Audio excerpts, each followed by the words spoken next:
Well, hello everybody, and welcome to this episode of G Bear's Off-Grid Ways, a homestead in the desert. And look at the wind. Right now it's at 32. Just a second ago it was 35. And we're getting gusts at 45 and 47 miles per hour right now. Yeah, I have some damage on the greenhouse. I just jumped in the van and drove a quarter mile down and picked up one of the panels to the back side of the greenhouse. And one of the roof panels has collapsed and it's hanging down inside of the greenhouse. But I can't go out there and do anything about that because the winds are gusting too hard. So anyway, this is what I'm looking at outside.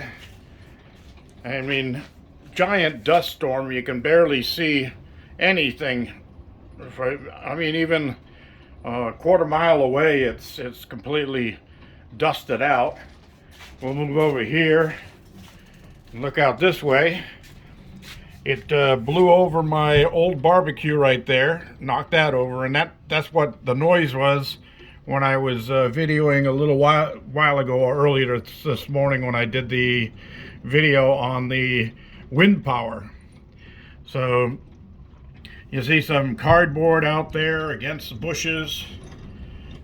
I can't go get that stuff because you grab a hold of it and it's like trying to hold on to a sail ship or a sailboat while the winds are blowing. You're just not going to do anything.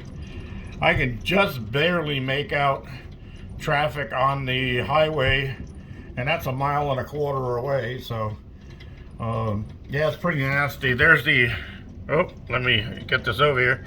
There's the panel that's broken out of the roof, and on the other side to the left, the second panel from the far side is the one that blew out, and I gathered that up on the other side of my gate down there.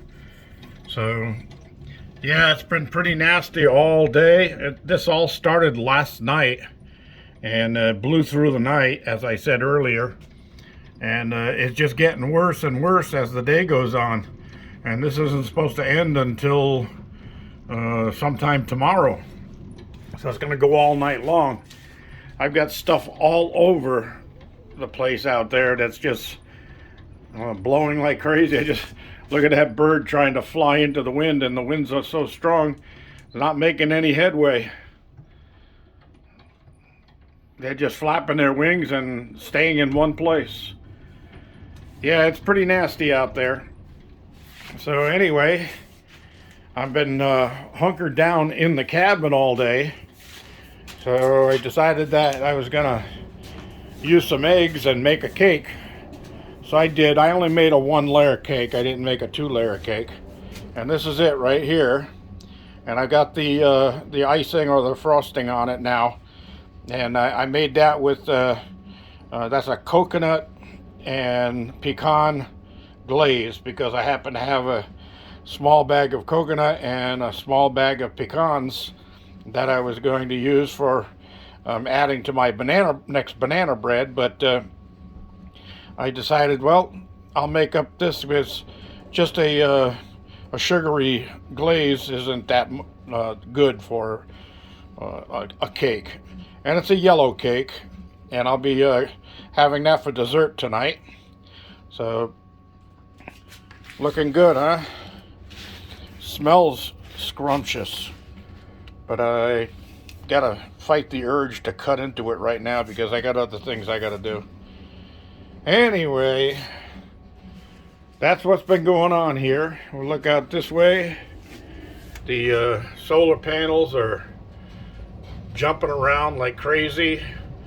The wind turbine is buzzing like crazy. And you know what? I'm gonna take a chance and see if I can get out to the PMA gauge and see what we're recording out there for electricity right now.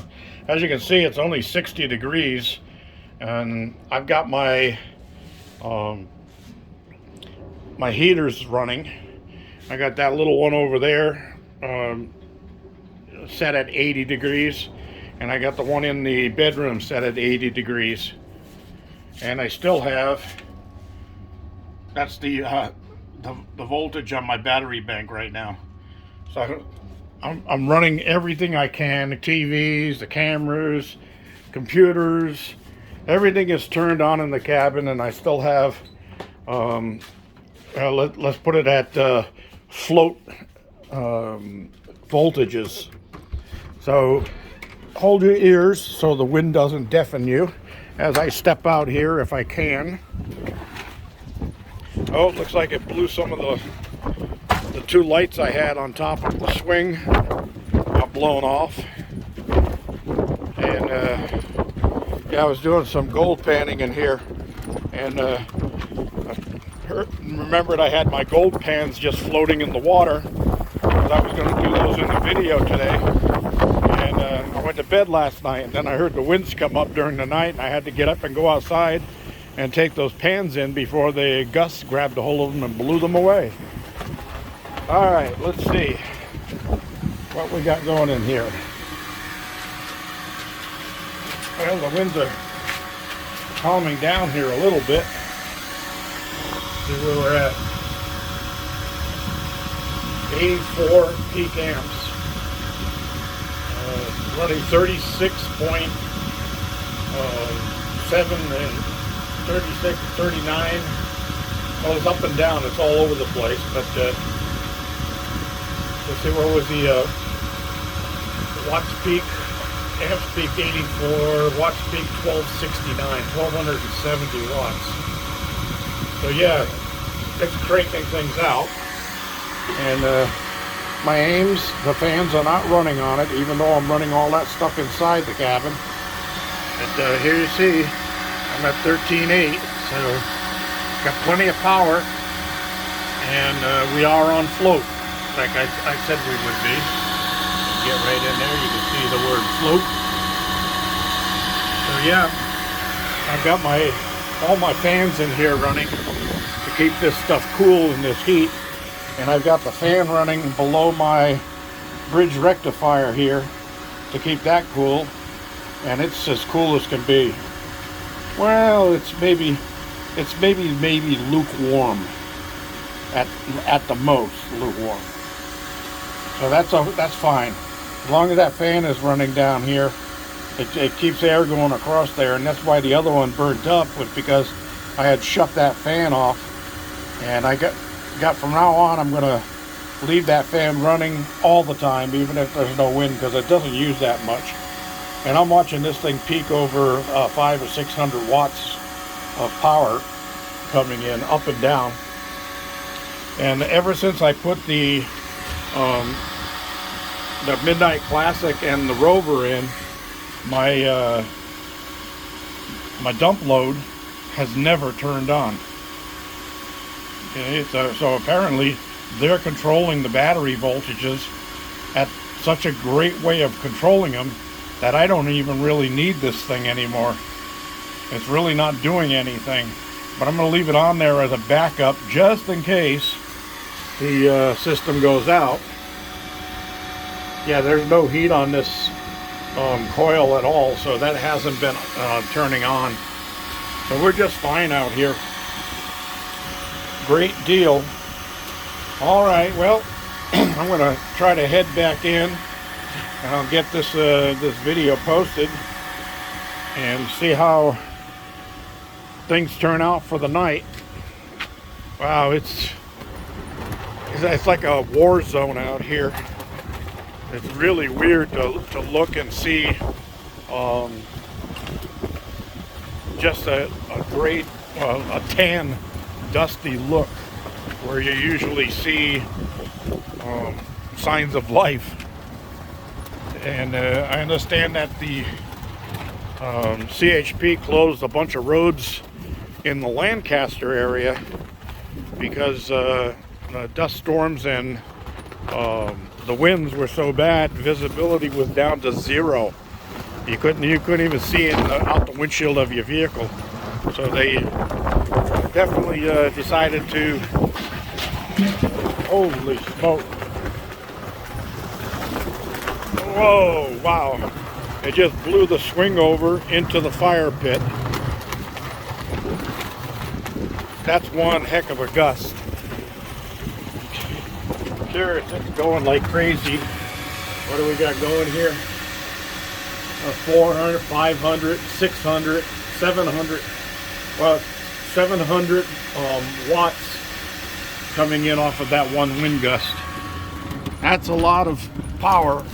I wonder if there's anything else I can turn on. Oh, wow. I don't know if I'll be able to stand or swing back up with the winds blowing, but I'm going to give it a try. Hold your ears because the winds are gusting. Oh my gosh. Oh, jeez. Well, there's that chair that usually stays in place. And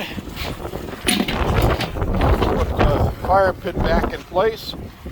And I'm going indoors. You're probably completely drowning me out here, right? Woo! And it's not warm either, it's cold. The wind chill factor makes it feel like it's 40 out here. Woo-wee! Of course, walking around in my bathrobe doesn't help either.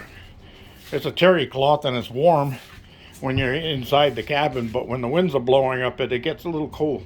All right, everybody, that's all I have. Thanks for joining me. Don't forget the thumbs ups down there. Don't forget to subscribe and share. This is G Bear signing off.